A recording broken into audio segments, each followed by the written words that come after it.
আৰু বঙাইগাঁও জিলা কমিটি 32তম ত্ৰিবাৰ্ষিক অধিৱেশনৰ প্ৰথম কাৰ্যসূচী স্বৰূপে আমি পতাকা উত্তোলন কৰিবলৈ লৈছো। আমি পতাকা উত্তোলনৰ প্ৰাক মুহূৰ্তত সদৌ অসম উত্তৰধৰ সন্মিলনীৰ সভাপতি মাননীয় শ্ৰীযুত কৃষ্ণকান্ত সূত্ৰধৰদেৱ আমাৰ পতাকা উত্তোলক, তেখেতক আমি আমাৰ অভ্যৰ্থনা সমিতিৰ তৰফৰ পৰা এখনি আমাৰ সূত্ৰধৰ জাতীয় গামোচাৰে সম্বৰ্ধনা জনাবলৈ ওলাইছো। সম্বৰ্ধনা জনাব আমাৰ অভ্যৰ্থনা কমিটিৰ সদস্যই।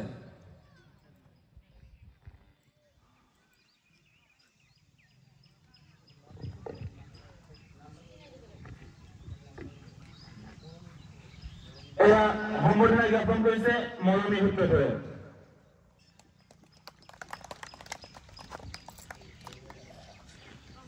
আমি বঙাইগাঁও জিলা কমিটিৰ পতাকা উত্তোলক, বঙাইগাঁও জিলাৰ সূত্ৰধৰ সন্মিলনীৰ সভাপতি মাননীয় শ্ৰীযুত নৃপেন সূত্ৰধৰ, তেখেতক আমি আমাৰ অভ্যৰ্থনা সমিতিৰ তৰফৰ পৰা এখনি সূত্ৰধৰ জাতীয় গামোচাৰে ওলাইছো। তেখেতক সম্বৰ্ধনা জনাব আমাৰ অভ্যৰ্থনা সমিতিৰ সদস্য শেৱালী সূত্ৰধৰে।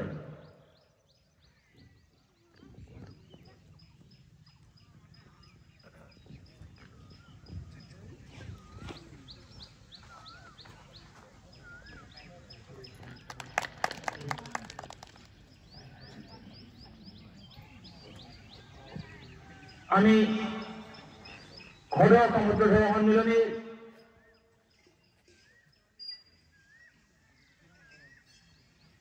সভাপতি তথা পতাকা উত্তোলক মহোদয়ক আমাৰ আজি পতাকা উত্তোলনৰ দুআষাৰ বক্তব্য ৰখাৰ বাবে অনুৰোধ জনাইছো।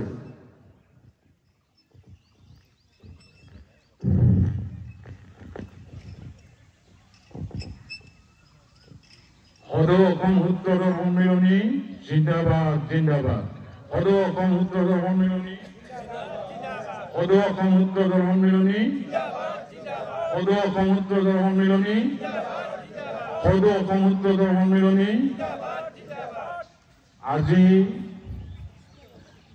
সদৌ অসম সূত্ৰধৰ সন্মিলনীৰ সাধাৰণ সভা আৰু বঙাইগাঁও জিলা সূত্ৰধৰ সন্মিলনীৰ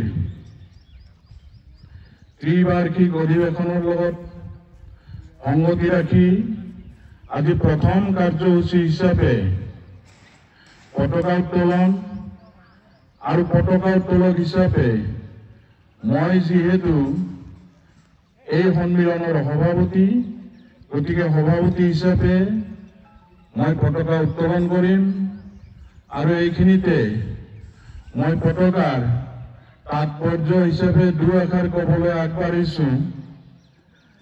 আমাৰ এই পতাকাখনৰ ৰং আমি বগা ৰাখিছো আৰু ইয়াৰ অৰ্থ হ'ল যে আমি শান্তি, শুদ্ধ আৰু পবিত্ৰতাৰ প্ৰতীকেৰে আমাৰ শুদ্ধধৰ জাতিটো আমি জীয়াই থাকিব খুজিছো। আমি মাহিৰ উন্নত কৰি থাকিব খুজিছো। ইয়াৰ পিছত আমাৰ পতাকাৰ মাজত আমি হাতৰি বটালিৰ চিন ৰাখিছো আৰু এই হাতৰি বটালিয়ে আমাক কৰ্মশক্তিৰ আমাক নমুনা দাঙি ধৰিছে।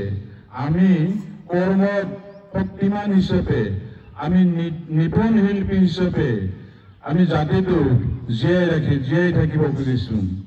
তাৰ পিছতে ইয়াতে এখন কিতাপৰ ছবি দিয়া হৈছে আৰু এই কিতাপখনৰ তলত লিখা আছে বাস্তুশাস্ত্ৰম, আৰু এই বাস্তুশাস্ত্ৰখন লিখিছিল স্বয়ং বিশ্বকৰ্মাদেৱে। আৰু এই বিশ্বকৰ্মাদেৱে লিখা এই বাস্তুশাস্ত্ৰম শব্দটো সংস্কৃতত লিখা আছে। এইখিনিয়ে আমাৰ জাতিটোৰ অতীত কৃষ্টি সংস্কৃতি আৰু আমি যে আমাৰ জাতিটোৰ এটা ঐতিহ্য জীয়াই ৰাখিব খুজিছো, এইখিনি কথা ইয়াত প্ৰকাশ কৰা হৈছে। তাৰপিছত আৰু এইখিনি আছে আৰু এই বস্তুৰ এইখিনি আমি এই প্ৰতীক চিহ্নৰে আমি আমাৰ অসমত বা আমাৰ পৃথিৱীত আমি উচ্চ আসন লাভ কৰি আমি আগুৱাই যাব খুজিছো। এই পতাকাৰ জৰিয়তে আমি আমাৰ সূত্ৰধৰ জাতিটোক আগুৱাই নিয়াৰ লগতে এই সূত্ৰধৰ জাতিৰ উন্নয়নেৰে যেন অসমৰ উন্নতি কৰিব পাৰোঁ, অসমৰ যাতে আমি কিবা এটা কাম কৰি দেখুৱাব পাৰোঁ, অসমবাসীয়ে যাতে ভাবিব পাৰে যে সূত্ৰধৰসকলে অসমৰ হৈ নানা ধৰণে কাম কৰি আছে, কাম কৰি থাকিব আৰু আমি অসমখনৰ উন্নতি বিচাৰোঁ। গতিকে এইখিনিকে কৈ মই আজিৰ এই পতাকা উত্তোলনৰ কাৰ্যসূচীত আগবাঢ়িছো। কাৰ্যসূচী মই সমাপন কৰিম বুলি, গতিকে এতিয়া পতাকা উত্তোলন কৰিম। এইখিনিতে মই মোৰ বক্তব্য সামৰিছো। সদৌ অসম সূত্ৰধৰ সন্মিলনী, সদৌ অসম সূত্ৰধৰ সন্মিলনী, সদৌ অসম সূত্ৰধৰ সন্মিলনী। এইখিনিতে আমি বঙাইগাঁও জিলা সূত্ৰধৰ সন্মিলনীৰ সভাপতি মাননীয় শ্ৰীযুত নিপেন সূত্ৰধৰদেৱক পতাকা উত্তোলনৰ প্ৰাকমুহূৰ্তত দুআষাৰ বক্তব্য ৰাখিবৰ বাবে অনুৰোধ জনাইছো।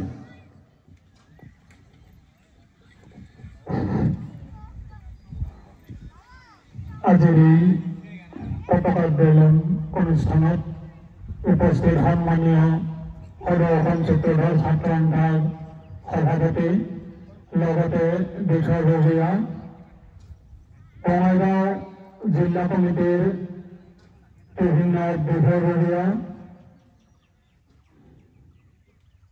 লগতে অভ্যৰ্থনা সমিতিৰ সন্মানীয় সভাপতি, সম্পাদক, বিষয়ববীয়া, সদৌ অসম সূত্ৰধৰ ছাত্ৰ সন্থাৰ বিষয়ববীয়া আৰু বঙাইগাঁওবাসী ৰাইজ, বিদ্যাপুৰবাসী ৰাইজ, আজি বিদ্যাপুৰত সদৌ অসম সূত্ৰধৰ ছাত্ৰ সন্থা সদৌ অসম সূত্ৰধৰ সন্মিলনীৰ দ্বিবাৰ্ষিক অধিৱেশন আৰু সদৌ অসম বঙাইগাঁও জিলা সূত্ৰধৰ সন্মিলনীৰ দ্বিবাৰ্ষিক অধিৱেশন একেলগে আয়োজন কৰা হৈছে। আৰু এই অধিৱেশনৰ লগত সংগতি ৰাখি আজি প্ৰথম কাৰ্যসূচী পতাকা উত্তোলন আৰু পতাকা উত্তোলন বঙাইগাঁও জিলাৰ সভাপতি হিচাপে মোক অভ্যৰ্থনা সমিতিৰ দায়িত্ব অৰ্পণ কৰিছে। গতিকে ইয়াত মই বেছি সময় মই মোৰ বক্তব্য নাৰাখোঁ, কাৰণ ৰ'দ যথেষ্ট দিছে। এনেকুৱা ৰ'দত থিয় হৈ কথা শুনাৰ হয়তো ধৈৰ্য অলপ কমে হয়। এইকাৰণে মই দুআষাৰমান কথা ক'ম যে আগন্তুক দিনত আমাৰ যি সদৌ অসম সূত্ৰধৰ ছাত্ৰ মহাসংঘ বঙাইগাঁও জিলা কমিটিখন আজি ইয়াত নতুনকৈ গঠন কৰা হ'ব আৰু পুৰণি কমিটিখন ভংগ কৰি দিয়া হ'ব। মই আজি ইয়াত এটাই অনুৰোধ থাকিব যাতে আগন্তুক দিনত আমাৰ বঙাইগাঁও জিলা সন্মিলনীখন এখন পূৰ্ণাংগ আৰু এখন শক্তিশালী কমিটি হয় আৰু সেই কমিটিৰ তলত যাতে প্ৰত্যেকজন বঙাইগাঁও জিলাৰ যি আমাৰ সন্মিলনীৰ কৰ্মকৰ্তা আছে তেওঁলোকে সৈনিক হিচাপে প্ৰত্যেকে যাতে সহায় সহযোগিতা কৰি আমাৰ বঙাইগাঁও জিলা সূত্ৰধৰ সন্মিলনীখন আগুৱাই নিয়াত সহায় সহযোগিতা কৰে তাৰে কামনা কৰি মই মোৰ বক্তব্য এটা সামৰণি মাৰিছোঁ। ধন্যবাদ।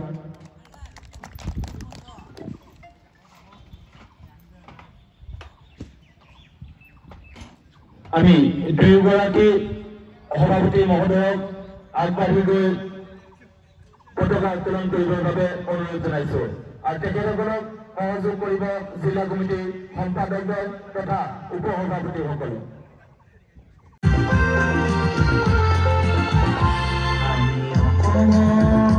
আমি ভাৰত, আমি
তেখেতৰ লগত সহযোগ কৰিব আমাৰ অভ্যৰ্থনা কমিটি কাৰ্যকৰী সভাপতি নয়ালু সূত্ৰধৰে।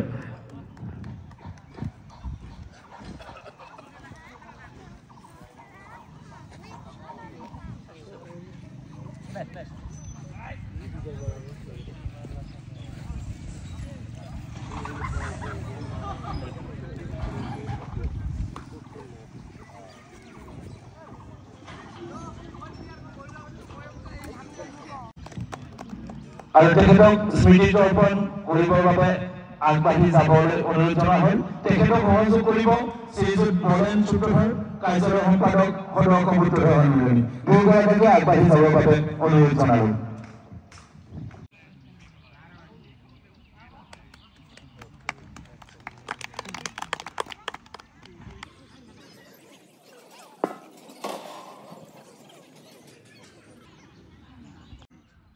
ফুল দিবৰ বাবে অনুৰোধ কৰা হ'ল।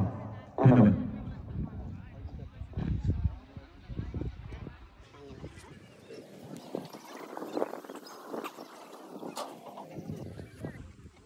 সেই বিশ্বগত সাধিকে গৌৰী নাৰায়ণ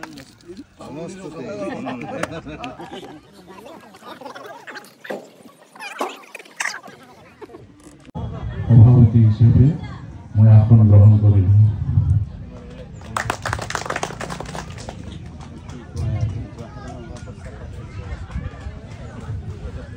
এতিয়া 2 নম্বৰ কাৰ্যসূচী মতে সমবেত সংগীত পৰিৱেশন কৰিব আৰু এই সমবেত সংগীতৰ হাত ধৰিব শ্ৰী মানিক সূত্ৰধৰ সাংস্কৃতিক সম্পাদক সদৌ অসম সূত্ৰধৰ সন্মিলনী।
বিষয় বাছনি সভাত গোৱালপাৰা জিলাৰ শ্ৰীকৃষ্ণকান্ত সূত্ৰধৰক সভাপতি হিচাপে লৈ 4জনীয়া কাৰ্যনিৰ্বাহক কমিটিখন গঠন কৰা হয়। সাধাৰণ সম্পাদক হিচাপে নিৰ্বাচিত হয় ধেমাজি জিলাৰ শ্ৰী হীৰেণ সূত্ৰধৰ। ইংৰাজী 13/4/2022 তাৰিখে গোৱালপাৰা জিলাৰ ৰংজুলি সূতাৰপাৰাৰ অগ্ৰগামী সংঘত অনুষ্ঠিত নতুন আৰু পুৰণা কাৰ্যকৰী কমিটিৰ যুটীয়া সভাত সদৌ অসম সূত্ৰধৰ সন্মিলনীৰ পুৰণা কাৰ্যনিৰ্বাহক কমিটিখনে নতুন কাৰ্যনিৰ্বাহক কমিটিখনক কাৰ্যভাৰ হস্তান্তৰ কৰে। ইংৰাজী 3/7/2022 তাৰিখে ৰাজ্যিক সন্মিলনীৰ প্ৰথম কাৰ্যকৰী সভাখন বঙাইগাঁও জিলাৰ উত্তৰ মাজগাঁওস্থিত বি.আৰ. আম্বেদকাৰ ভৱনত অনুষ্ঠিত কৰা হয়। মুখ্যতঃ এই সভাত সংবিধান সংশোধনের প্রস্তাব গৃহীত হয়। উপসভাপতি শ্রী হারানন সূত্রধরের নেতৃত্বত 3জনীয়া সংবিধান সমিতি গঠন করে দায়িত্ব দিয়া হয়। 16/7/2022 তাৰিখৰ বঙাইগাঁও জিলাৰ নিয়তি ক্লাবত অনুষ্ঠিত কৰ্মধাৰা কমিটিৰ বৈঠকত সংশোধিত সংবিধানখন কাৰ্যকৰী সভাত উত্থাপন কৰাৰ প্ৰস্তাৱ লোৱা হয়, সিদ্ধান্ত লোৱা হয়। 27/9/2022 তাৰিখ ৰবিবাৰে বিশ্বনাথ জিলাৰ তিনিহুতি মিলনপুৰৰ তিনিহুতি ৰংগমঞ্চত অনুষ্ঠিত কাৰ্যকৰী সভাত 16/7/2022 তাৰিখে কৰ্ণধাৰ কমিটিখনে অনুমোদন কৰা সংশোধিত সংবিধানখন অনুমোদন জনোৱা হয়।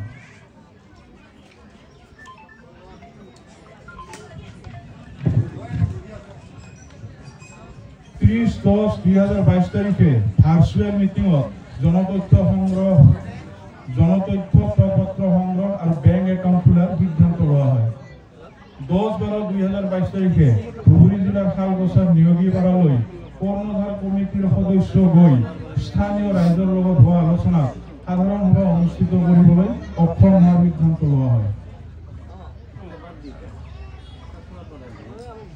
13/12/2022 তারিখে অনুষ্ঠিত গুগল মিটত ব্যাংক একাউন্ট খোলার লগতে স্থায়ী ভূমি গ্রহণের ব্যবস্থাপনার বিষয়ে আলোচনা হয়। 1/3/2023 তারিখে হওয়া অনলাইন ভিডিও মিটিংত সম্পাদক শ্রী হীরেন সূত্রধরে চাকরির কর্মব্যস্ততার বাবে ব্যাংক একাউন্ট, মাটির কাম, সভা সমিতি আদিত সময় দিব নোৱাৰাৰ কথা জনায়। 12/6/2023 তারিখে সাধারণ সম্পাদক শ্রী হীরেন সূত্রধরে পদত্যাগ পত্র প্রেরণ করে। 18/6/2023 তারিখে বঙাইগাঁও জেলার গদাধর সূত্রধরের ঘরত অনুষ্ঠিত কর্ণধার সমিতির সভাত শ্রী হীরেন সূত্রধরের পদত্যাগ পত্র গ্রহণ করে আর সহকারী সম্পাদক শ্রী দীনরাম সূত্রধরক ভারপ্রাপ্ত সম্পাদক পদত নির্বাচিত করে কাম চলাই যাবলৈ দায়িত্ব অর্পণ করে। 13/7/2023 তারিখে ভারপ্রাপ্ত সম্পাদক শ্রী দীনরাম সূত্রধর আর কার্যনির্বাহী সম্পাদক শ্রী বলেন্দ্র সূত্রধরের লগত দুজনী গ্রামীণ বিকাশ ব্যাংকত ব্যাংক একাউন্ট খোলা হয়।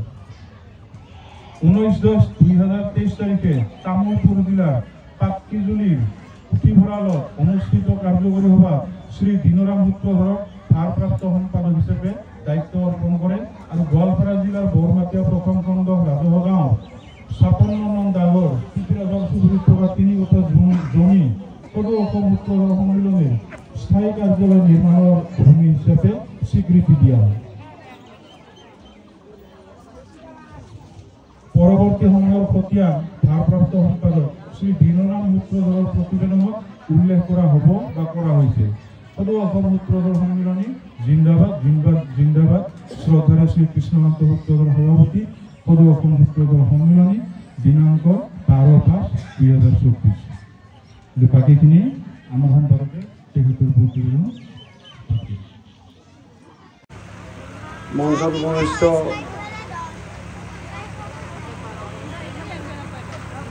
এই গোষ্ঠীটোৰ নেতৃস্থানীয় ব্যক্তিসকল আৰু আজি এই সাধাৰণ সভাত উপস্থিত থকা শ্ৰদ্ধা ৰাইজ, আই বাই ভাই ভনীসকল, মই প্ৰথমতেই আপোনাক সকলোকে মোৰ আন্তৰিক শ্ৰদ্ধা, ভক্তি তথা মৰম যাচিছোঁ। আজি ইয়াত এটা জনগোষ্ঠীৰ এটা জাতীয় সংগঠনৰ বাৰ্ষিক অধিৱেশন আৰু এই জনগোষ্ঠীটোক আগবঢ়াই লৈ যোৱাৰ ক্ষেত্ৰত এনেধৰণৰ যিবিলাক জাতীয় সংগঠন আছে, সেই জাতীয় সংগঠনবিলাকেই মূল দায়িত্ব গ্ৰহণ কৰিব লাগিব। আজি আমি যদি চাওঁ যে সূত্ৰধৰ জনগোষ্ঠীটো, আজি আমি বঙাইগাঁৱৰ মানুহ, গতিকে আমি সূত্ৰধৰ গোষ্ঠীটোক আমি জানো। আজি সূত্ৰধৰ জনগোষ্ঠী যে এটা আছে অসমত, এই সূত্ৰধৰ জনগোষ্ঠীটোৰ বিষয়ে অসমৰ জনসাধাৰণ, বিদ্যুৎ সমাজ, যে আমি সূত্ৰধৰ মানুহ, সূত্ৰধৰ সমাজ, সূত্ৰধৰ এটা গোষ্ঠী, জনগোষ্ঠী, এই কথাটো আমি জনপ্ৰিয় সূত্ৰধৰ এই কথাটো আমি অসমৰ জনসাধাৰণৰ মাজত এইটো জনপ্ৰিয় হৈ উঠিব লাগিব। কথাটো হৈছে মই আবেদন জনাম মই সন্মিলনীক যে প্ৰথম কথাটো হ'ল যে সূত্ৰধৰ জনগোষ্ঠী যে এটা অসমত আছে, এই কথাটো আমি চৰকাৰ, ৰাইজ, অসমৰ জনসাধাৰণক আমি অৱগত কৰিব লাগিব। এই কথাটো আমি অৱগত কৰিব লাগিব। এতিয়া উজনিত আছেনে নাই সূত্ৰধৰ মানুহ? এতিয়া নামনিত আছে আমাৰ সূত্ৰধৰ মানুহ, এতিয়া উজনিত আছেনে নাই? গোৱালপাৰাত আছে নাই? কামৰূপত আছেনে নাই? নগাঁৱত আছেনে নাই? যদি আছে সেইবিলাকক আমি উলিয়াই আনিব লাগিব। উলিয়াই আনি আমি এই যে সূত্ৰধৰ সমাজখনক এটা প্ৰতিটো জনগোষ্ঠী, প্ৰতিটো সম্প্ৰদায়, প্ৰতিটো পৰিয়াল, সূত্ৰধৰ সম্প্ৰদায়ৰ জনগোষ্ঠীৰ প্ৰতিটো পৰিয়ালক সাঙুৰি যাতে আমি এটা মঞ্চ গঠন কৰিব পাৰোঁ, যিটো সন্মিলনী, এই মঞ্চখন যাতে গঠন কৰিব পাৰোঁ, প্ৰথম দৃষ্টি আমি তাত লক্ষ্য কৰিব লাগিব। এতিয়া সদৌ অসম সূত্ৰধৰ ছাত্ৰ সন্থা আছে, এতিয়া আজি আমাৰ মাজত সভাপতি ডাঙৰীয়াও আছে। এতিয়া সূত্ৰধৰ যিটো ছাত্ৰ সন্থা আছে, এই ছাত্ৰ সন্থাটো আচলতে কিমান দূৰ প্ৰসাৰ পাইছে? এতিয়া অলপ আগতে নিৰ্দিষ্ট বক্তা ডাঙৰীয়া এটা কৈছে যে আমি এটা এনেধৰণৰ বাৰ্ষিক অধিৱেশন, এনেধৰণৰ অনুষ্ঠান প্ৰতিষ্ঠানৰ জৰিয়তে আমাৰ জাতিটো উন্নতি নহয় বুলি তেওঁ এটা খুব প্ৰকাশ কৰিছে যে আমি আগবাঢ়ি যাব নোৱাৰোঁ। এই প্ৰথম কথাটো হৈছে যে এই জনগোষ্ঠীটোৰ চিনাকি অসমৰ জনসাধাৰণৰ মাজত থাকিব লাগিব। সূত্ৰধৰ বুলি ক'লে ডিব্ৰুগড়ৰ মানুহটো জানিবলৈ সূত্ৰধৰ এটা জনগোষ্ঠী আছে, অনুসূচিত জাতি মানুহ। তিনিচুকীয়াৰ মানুহজনে জানিব লাগিব, যোৰহাটৰ মানুহজনে জানিব, শিৱসাগৰৰ মানুহজনে জানিব লাগিব, নগাঁৱৰ মানুহজনে জানিব, লখিমপুৰৰ মানুহজনে জানিব। অকল আমি তাৰমানে আনডিফাইডেড গোৱালপাৰা, বঙাইগাঁও, ধুবুৰী, গোৱালপাৰা, কোকৰাঝাৰ এই চাৰিখন জিলাত জানিলেই নহয়। হয়, আমি আমাৰ এই সূত্ৰধৰ জনগোষ্ঠীটো আমি এই অঞ্চলতে আমি বেছিকৈ বসবাস কৰোঁ। এতিয়া আপোনালোকে জানে মই এগৰাকী কোকৰাঝাৰৰ এগৰাকী প্ৰফেচাৰ আছে, মই নামটো এই মুহূৰ্তত মই পাহৰি গৈছোঁ। তেওঁ আপোনালোকৰ সম্প্ৰদায়ৰ জনগোষ্ঠীটোক লৈ তেওঁ এটা ৰিচাৰ্চ কৰিছে, ৰিচাৰ্চ কৰি আছে।